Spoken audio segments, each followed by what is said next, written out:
पावसात पावसात व्हिडिओ करायचा मोह काय आवरत नाहीये.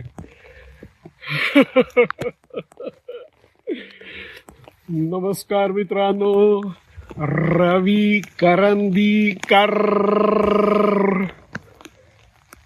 आज मी जरा जोरातच बोलतोय बरं का. कारण काय आहे की आता म्हातोबाच्या टेकडीवर कुणीही नाहीये, पहिलं कारण.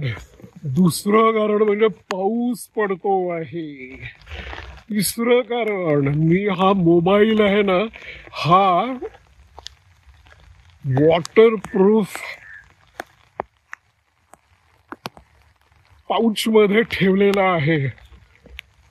त्यामुळे चौथं कारण, मायक्रोफोन लावलेला नाही आहे. एक्सटर्नल मायक्रोफोन लावलेला नाही आहे.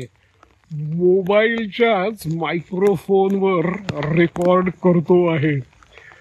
तर या पावसामध्ये, या एअर टाईट पाऊच मध्ये ठेवलेल्या मोबाईलमध्ये माझा आवाज जाऊन पोचतोय की नाही मला काही कल्पना नाहीये, पहिली गोष्ट. दुसरी गोष्ट अशी आहे की या पावसामध्ये मी खूप सांभाळून अनवाणी पायानी म्हातोबाच्या टेकडीवर फिरतोय. तर अशा परिस्थितीमध्ये काय बोलायचं हे काही सुचत नाहीये. पण व्हिडिओ केल्याशिवाय काय राहत नाहीये. असं युट्यूबनी मला वेड लावलेलं आहे. आणि फार मोबाईल भिजू नये म्हणून मी तो कसा अगदी जवळच ठेवलेला आहे. आणि रिअर कॅमेऱ्यावर रेकॉर्ड करतोय. तर त्यामुळे या फ्रेम मध्ये मी नीट दिसतोय की नाही हे अगदी अंदाजाने चिखलात पाय घसरत होता, हे अगदीच अंदाजाने करतो आहे.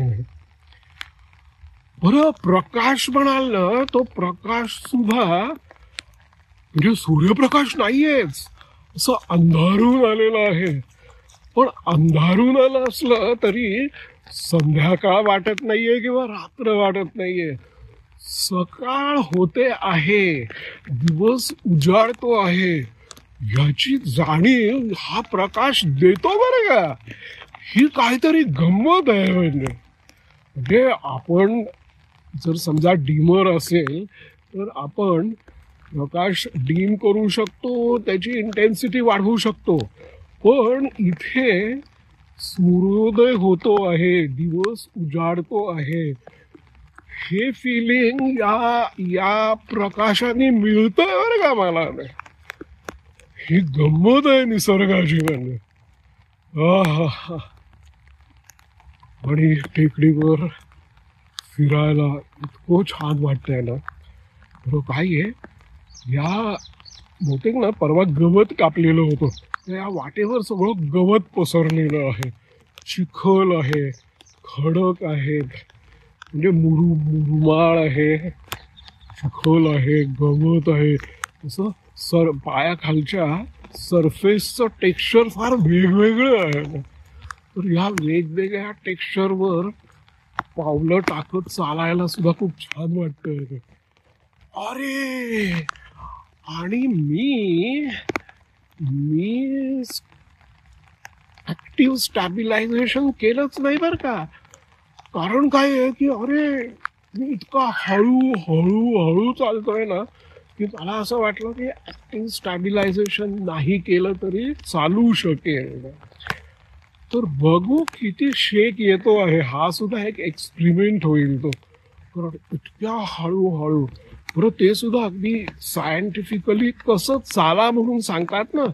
पूर्वीच्या काळी स्टॅबिलायझेशन हा प्रकार नव्हता, तर त्यावेळेला असं निंजासारखं चालायला शिकवायचे. आणि मी ते शिकलेलो आहे. कारण काय की चालताना व्हिडिओ फार शेक होऊ नये, थोडा व्हायचाच पण फार होऊ नये म्हणून ते जसं निंजासारखं चालायला शिकवायचं, तसा मी निंजासारखा अतिशय हळूहळू, निंजासारखी पावलं टाकत अतिशय हळूहळू चालतो आहे.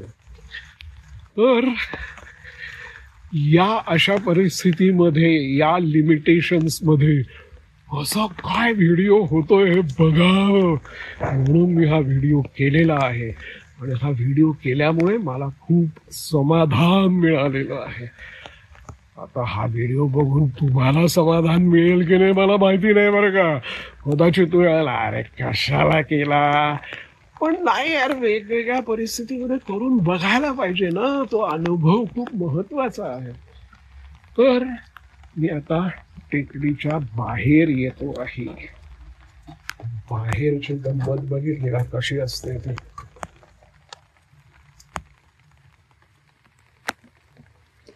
तर मला वाटतं मी आता थांबतो. Okay, bye bye, have a great day.